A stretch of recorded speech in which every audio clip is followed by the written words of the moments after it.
Welcome back to Shemsuniverse. So today, guys, we're going to discuss Gemini in the lunar sign position when it comes to sidereal astrology. So Gemini here, it makes these people very, very restless. From a planetary influence perspective, Mercury and the moon are sort of on a neutral relationship in the eastern side of the world. And what this means is Mercury actually doesn't like the moon, and Mercury sort of likes every other entity in space except for the moon, which is odd. And the reason being, I guess, for it is the fact that Mercury is very logic-based, very transactional, very cold and dry, the air, and then the moon represents the water, the below the surface emotions, and then thinking of things not logically but emotionally. So their energies don't really intertwine, and this is very important for the eastern side of astrology because that's what they care about the most, how these energies are going to intertwine and then how that's going to assist or debilitate the host. So having Gemini here is not actually a necessarily good position. On this channel, I always like to show how to weaponize and direct the energy, but in their perspective, it's not the best position to have it in. So what you can do here is when you have Gemini in the moon sign position, it makes you very restless, very moody, somebody who might have a small circle, not be very trusting of others. And even if you do have a social circle, unless it's transactional, it's not really that beneficiary to you. What you can do here is try to manage your thoughts through different things like mindfulness, meditation, yoga, exercise. What you want to do is figure out ways to stimulate your mind because your mind gets very easily bored as a Gemini moon. And what you want to do is give yourself the opportunity to see things from different perspectives, but not too many perspectives. The problem with Gemini is that Gemini likes to look at things from left, right, up, down, north, south, whatever. They like to look at things from every single angle, and then this makes them have anxiety or different levels of stress. So the key here is to really look at life and look at your viewpoints as something that is definitely valid, but you need to choose what strand you're going to go with life with. In other words, choose an ideology. Be very binary in your decision making. Meaning Gemini is a dual sign, it's all about twos. So treat your life in twos. If you have a goal, am I going to do this or am I not? And like if it comes to fitness, am I going to get up and do those 100 push-ups or am I not?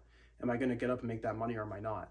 And if you're going to get yourself out of the whole battle between the mind and the heart, which is so common with Gemini moon signs, meaning their mind wants to do one course of action and then their heart wants to do another.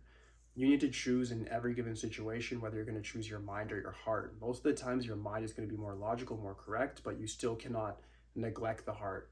So you got to come to a sort of singular compromisation of some sort. And the only way to do this is to look at it from a utilitarian perspective, meaning have a very strong purpose, a definite purpose in your life, and then do things that are going to intertwine and benefit that said purpose. Without that being done, you're just going to have a battle in your mind and your heart and your conscious and subconscious, and it's just going to lead to a whole bunch of chaos in your life, which is very common with these signs. So understand that you do have Mercury influencing you, making your mind work very, very quickly, making you somebody who's able to get ahead in life and have actually a very good business setting with quite some ease. But on your social level, on an intimacy level, and on a family level, you have difficulties because you start trying to use Mercury again, and that's where it goes wrong. My personal recommendation would be to use your sort of softer side with your family and people that have earned your trust as your friends, but then the people that have not, meaning your business partners, people that aren't really necessarily benefiting your purpose in that sort of way, meaning just genuine acquaintances, you can use the Mercury energy. You can use that fast thinking, that transactional sort of energy, and then make sure that you put them in the right place on the chessboard. And that's how you kind of win in life, is that you can use your negatives as positives once you understand how your sort of interior works in that sort of way. Once you understand the energy can be worked in different tangents of your life, that's when you can use them to the best of your ability. So even though the Gemini moon sign is something that's considered to be sort of indecisive and a highly anxious sort of sign, you can use that anxiety to your advantage by getting a lot of things done, having a to-do list, and organizing your life. So if your inside of your mind is chaotic, find order with it by just writing down a curriculum of things that you have to do each day and then just checking it off the list. You guys love speed, so you can try to get that list checked off as fast as possible.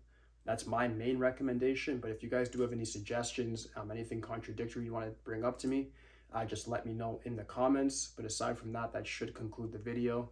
Like, subscribe. I'll leave it for today, guys. Peace.